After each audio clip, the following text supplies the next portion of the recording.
Hola, saludos a todos. Hoy vamos a estudiar la pragmática del discurso. La primera pregunta que nos viene al abordar este tema y leer el título es ¿qué es la pragmática? Para saber qué es la pragmática, nosotros tenemos que diferenciar tres términos. El primero es gramática. ¿Qué es la gramática? Todos los días cuando asistimos a clases o durante la mayor parte de nuestra vida escolar vamos a escuchar hablar de la gramática. Bueno, la gramática estudia la estructura de las palabras, las formas en las que se enlazan estas palabras y los significados a los que las combinaciones de palabras dan lugar. Aquí en la gramática nosotros estudiamos el sustantivo, estudiamos el adverbio, el adjetivo y todas las categorías gramaticales. También estudiamos la palabra, cómo se forma la palabra, si tiene raíz, tiene lexema. Entonces la gramática se encarga del estudio de ese tipo de palabras y también estudia cómo se unen las palabras para formar significados. Ese es el primer término. El segundo término es la semántica. ¿Qué es la semántica? La semántica se ocupa de todo tipo de significados que nosotros construimos a partir de la combinación de palabras. Y finalmente viene el tercer término que sería la pragmática. La pragmática es la teoría de la conversación. Analiza el uso que hacen los hablantes de los recursos idiomáticos. Esto quiere decir que la pragmática va a estudiar cómo nosotros, al comunicarnos con otra persona, al conversar con otras personas, nosotros utilizamos toda la estructura del lenguaje o los recursos del idioma. Eso quiere decir cómo es que nosotros utilizamos las palabras para afirmar algo, para rechazar algo, para argumentar algún tipo de ideas que tengamos. Entonces la pragmática es la teoría de la conversación. Nosotros en pragmática vamos a analizar cuáles son los recursos que usualmente utilizamos en las conversaciones las personas. En este entendido vamos a recapitular algunos de los recursos que usualmente utilizamos los hablantes en las conversaciones. El primer recurso que vamos a recordar es argumento y contraargumento. Para hablar del argumento y el contraargumento tenemos que imaginarnos una conversación entre un emisor y un receptor. Nosotros sabemos que cuando existe o se entabla una comunicación o conversación entre dos personas, un emisor y un receptor, ambas se juntan a hablar respecto a un tema. Cuando nosotros nos acercamos a nuestros compañeros y queremos hablar de algo con ellos, usualmente tenemos un tema en común, el cual nos permite intercambiar opiniones. Entonces, cuando estamos en esta relación de conversación entre emisor y receptor, nosotros tenemos un tema en común, decíamos. Cuando existe ese tema en común, el emisor con nosotros hacemos una afirmación sobre o lanzamos una opinión sobre el tema que se está tratando. Imaginemos que estamos hablando de la importancia de comer frutas. Entonces, para iniciar la conversación, un emisor da su opinión sobre este tema, como hemos dicho, la importancia de comer frutas. Entonces, el emisor dirá, para mí es importante comer frutas porque fortalece la salud de las personas. Entonces, ni bien el emisor lanza esta afirmación, esa afirmación se llama tesis. Usualmente las conversaciones siempre empiezan con una tesis o una afirmación que hace el emisor. ¿ya? En este proceso de emisión de la tesis es que aparece el argumento. ¿Qué es el argumento? Los argumentos son las razones, motivos o datos que se dan para defender una afirmación, es decir, una tesis. Si yo digo, el helado es sabroso, esa es mi tesis, mi afirmación. Pero a su vez yo tendré que utilizar otro tipo de afirmaciones, razones o motivos para defender esa idea que yo di. El helado es delicioso. ¿Por qué es delicioso? Y yo explico. El helado es delicioso porque es dulce, me refresca. Entonces, esos otros motivos o razones que estoy dando para defender esta idea principal se llama argumento. Veamos un ejemplo ya escrito para que lo podamos leer y desentrañar. El ejemplo dice lo siguiente. El profesor de lenguaje llama a su directora y le dice, yo soy el profesor más bonito del colegio, porque soy moreno, tengo cabello negro y brilloso, tengo una sonrisa contagiosa, mis ojos son cafés, claros y siempre me he visto bien. En esta pequeña conversación que existe entre un profesor y su directora, eh, nosotros ahora vamos a identificar cuál es el tema o la tesis que se está planteando en esta conversación. Y a su vez vamos a ver los argumentos. En esta conversación, la afirmación que está realizando el profesor es la siguiente. Yo soy el profesor más bonito del colegio. Esa es la tesis, la idea principal, la afirmación. Y a continuación los argumentos, o sea, los motivos, datos que van a reforzar esta afirmación son los siguientes. Entonces diríamos, el profesor es bonito, esa es su afirmación, y su argumento para defender esta afirmación es que es moreno, tiene el cabello negro y brilloso, tiene una sonrisa contagiosa y sus ojos son café claros. Entonces, aquí tenemos el argumento. En primer lugar, observamos nosotros la afirmación o tesis, que dice que yo soy el profesor más bonito del colegio, y seguidamente tenemos varios argumentos que están justificando la afirmación. Entonces, estas justificaciones o razones que están ayudando a consolidar la afirmación se llaman argumentos. Veamos un ejemplo más para que nos demos cuenta. El siguiente ejemplo dice, Juana llega tarde a clases y la profesora le pregunta, Juana, ¿por qué llegan tarde los alumnos a clases? Y Juana le responde, profe, el colegio está muy lejos. El portero toca el timbre media hora antes.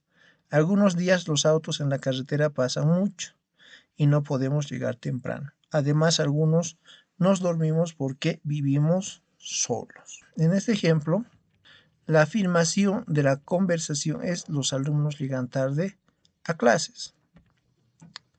Y el argumento que están utilizando para consolidar, para defender esta afirmación es que el colegio está muy lejos, el timbre se toca media hora antes, los autos en la carretera y que los estudiantes se duermen. Entonces, como ustedes se han podido dar cuenta, nuevamente tenemos una afirmación, una tesis, algo que estamos afirmando sobre un tema, y seguidamente tenemos los argumentos, que son razones que van a ayudar a justificar la afirmación principal o la tesis. Entonces, esos son los argumentos.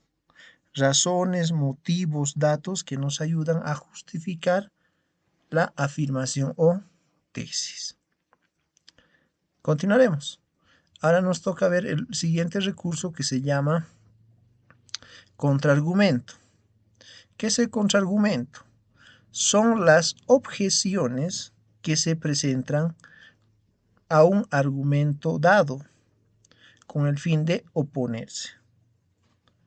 Veamos este ejemplos sobre el contraargumento. El ejemplo que tenemos es el siguiente. Un estudiante reflexiona y se dice a sí mismo: regresar a clases es aburrido, porque en vez de ir a jugar básquet o jugar con mi celular, tengo que estar haciendo tareas y presentando trabajos. Pero si no asisto a la escuela, no aprenderé y tal vez no pueda ingresar a la universidad. Analicemos este ejemplo. Primero, ¿cuál es el tema? ¿O cuál es la afirmación, la tesis que se está planteando en este pequeño texto? Regresar a clases es aburrido. Esa es la afirmación que se está dando una persona. Ahora, como hemos dicho, en este proceso lógico, para defender esa idea tenemos que utilizar argumentos. Entonces, diremos, ¿no? Tengo que estar haciendo tareas.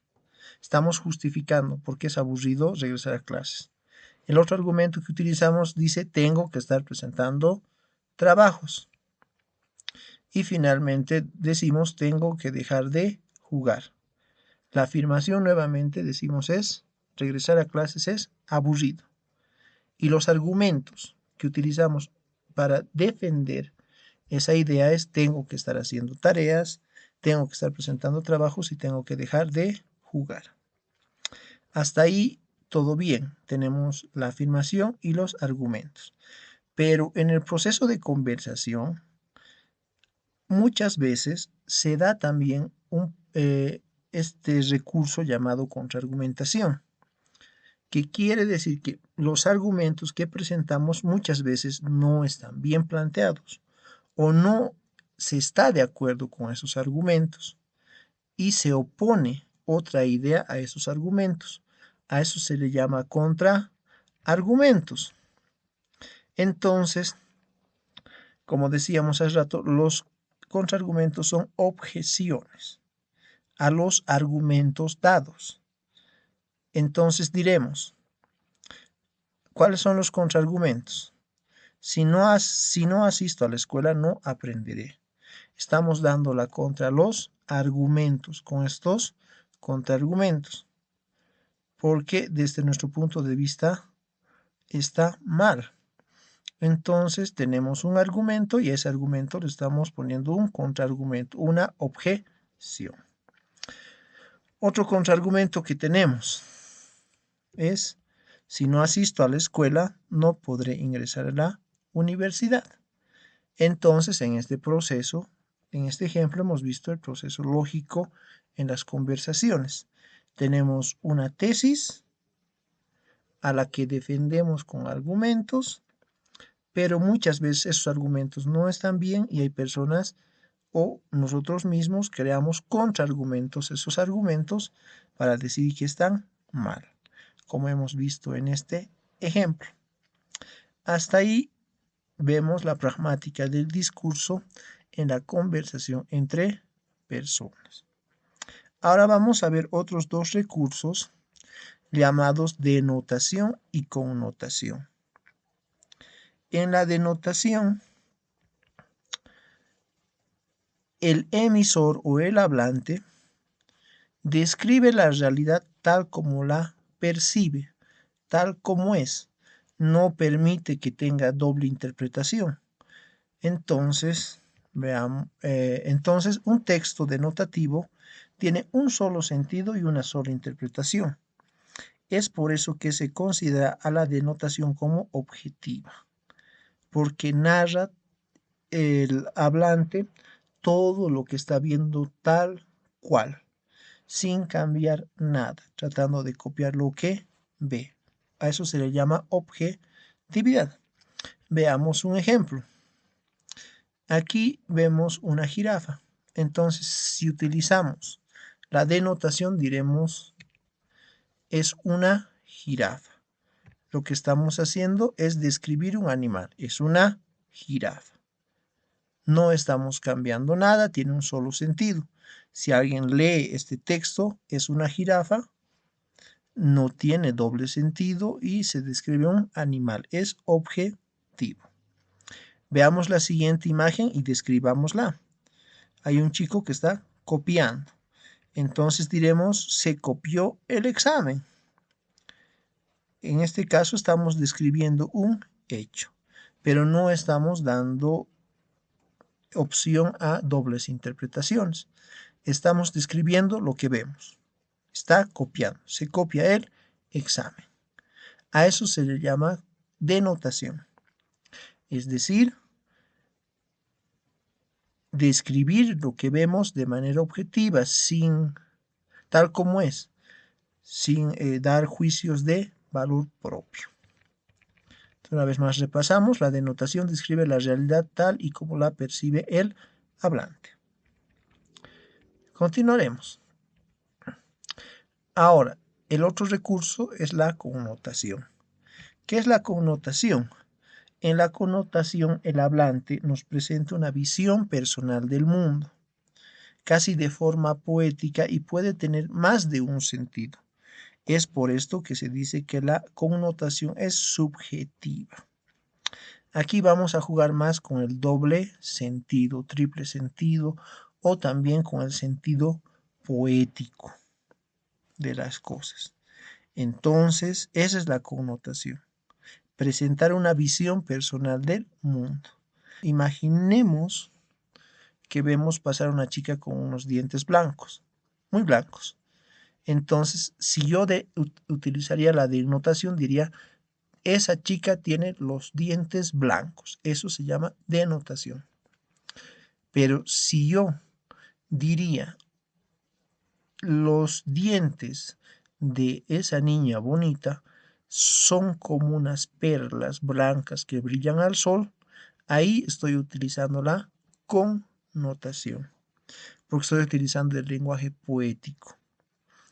¿No ve? Entonces, aparte, esa misma expresión que he dado nos permite construir más de un sentido. Puedo estar refiriéndome a que la sonrisa de la chica es bonita, a que los dientes son muy blancos, a que los dientes son muy brillosos o a que los dientes son muy caros. Entonces, esa es la connotación. La connotación nos permite ampliar los sentidos de las descripciones que nosotros hacemos. Veamos otro ejemplo. ¿Se acuerdan de la jirafa? En este caso diríamos en esta imagen a este hombre moreno afro, él es una jirafa. ¿Por qué? Porque estamos haciendo referencia a una persona muy alta.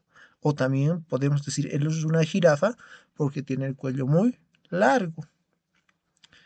Entonces, nuevamente estamos utilizando en esta descripción la connotación.